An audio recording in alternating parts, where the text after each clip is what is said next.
neither a confirmation nor a denial that this is actually being considered, but it seems to be somewhat real, and it's a little hard to believe, I'm not going to lie. As I think the only immigrant at this table, this is spectacularly insulting.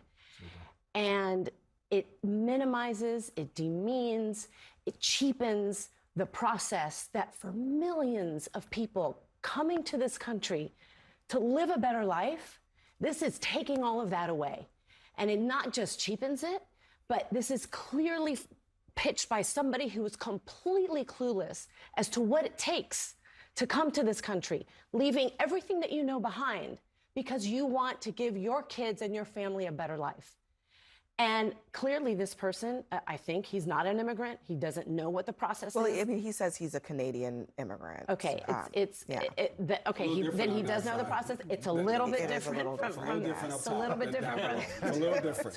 from the other side, because every single step of the way is sacrosanct for the people that are going through it. And it's a lengthy, it's an incredibly lengthy process for most people. And they would never put themselves in a situation where they might say something that then is going to be looked at as not being American enough. But also, like, I thought that the Trump himself and the Trump administration wanted people to understand the seriousness of coming to this country and immigrating. Mm-hmm. Why would they even consider making a game show out of it? Well, let's just be clear about this full statement from the administration. Quote, "This is completely false. Daily Mail reporting is an affront to journalism." Just to be clear, but they went on to say they said that about the Daily Mail report, then told the New York Times that it is one of the pitches that they are considering. It just hasn't been approved. They said they vet hundreds of pitches every year, and they haven't made a decision. The producer also went on to say that he pitched the Obama administration and the Biden administration. So at some point, right, he didn't say they ignored his letter. He didn't say they ignored his phone call. So at some point, it's fair to say that the Biden administration and the Obama administration took a look at this and decided not to do it, which is very well maybe the same exact thing Donald Trump and his administration is doing, and yet we're going crazy over it. Should it be a quick denial, in your view? I mean, yeah, I guess so. I mean, I'm not familiar with the actual idea of what they want to do, but yeah, it sounds pretty stupid to me. I mean, the thing is that this highlights the context this is happening within, right? If this is happening in an administration where, you know, they love immigrants and they want to show this, obviously it'd be a different context, but you have a administration that is eroding due process, trying to send over 200 people to an El Salvadoran gulag, right? And refusing to bring them back. You have... Thankfully, for most of them who were terrorists. Well, actually, 78% of them have no criminal record. Yeah. Could be 51%, I'm happy with it. Wow. So people no due process. Every one of them is here illegally. You're every happy one of the people that you're taking away due process from people? I'm okay with removing that's people. In the Constitution. I'm okay with removing people and having the vetting done before they get here. You realize it's in the Constitution, what this is my parents are both Sierra Leonean immigrants, right? So I do have an immigrant connection too. So when they first came here, you know, they have their green card situation. Right now they're revoking green cards. They're just taking people and plucking them. I don't think they should have the right, without due process, to take a migrant, violate the Constitution, violate these rights. It's just people within the jurisdiction thereof. They try to twist that meaning now. But you shouldn't just be able to pluck them and put them in a gulag. Then they want to send them to Libya. They want to send them to different places, wash their hands of these immigrants. And I think, illegal ones. Just you should be clear about undocumented immigrants. But there are some people who were here legally, ordered by judges that were here legally. Abrego Garcia was ordered to stay here.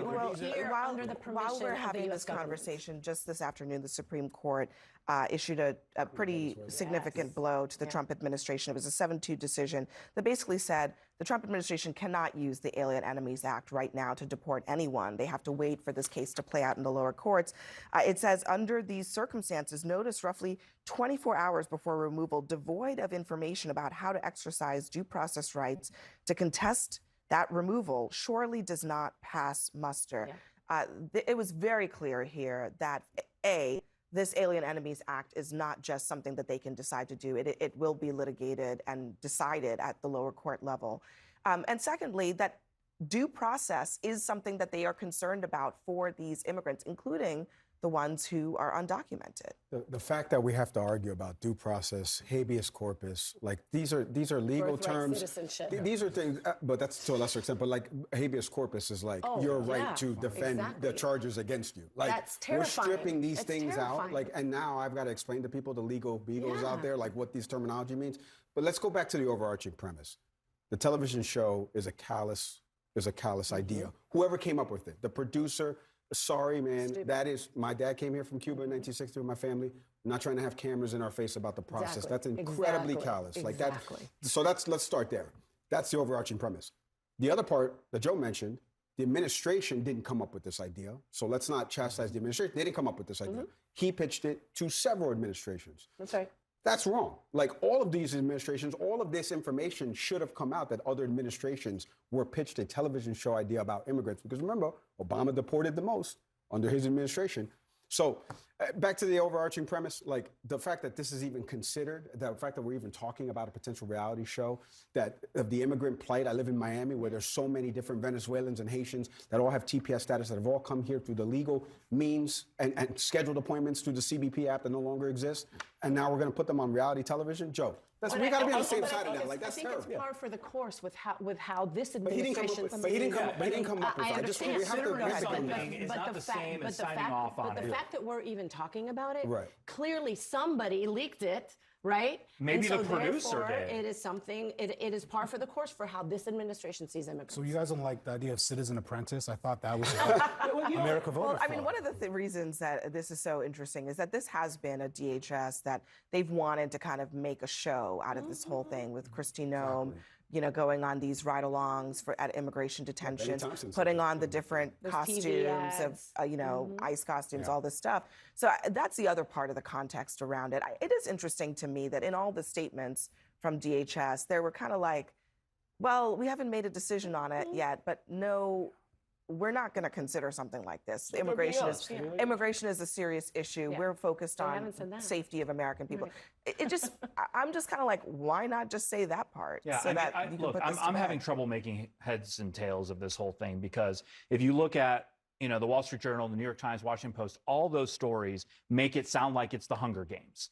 And the producer himself has said it's not the Hunger Games, even though one person at the end gets naturalized and the rest are told, you know, sorry, you don't get to be an American, sucks to be you. Sounds like the Hunger Games to me. But I did see DHS quoted else. I don't remember which story it was, but where they're talking about, you know, a show that showcases America and our culture and our history to inspire civic participation. I don't think this is the way to do that. I'm all for a show a reality show that with Americans that tries to inspire civic Or even education. one that highlights the plight of how difficult it is to become a citizen and talks With about their consent. and talks With about their consent. talks If about the someone journey. wants to- That's a documentary. He just said the Right, right thing. that's a documentary. That would be something interesting. Maybe they're considering that. We don't know. Have you guys heard of 90 Day Fiancé? No. Yes, absolutely. Just checking. This parent company. Okay, coming up.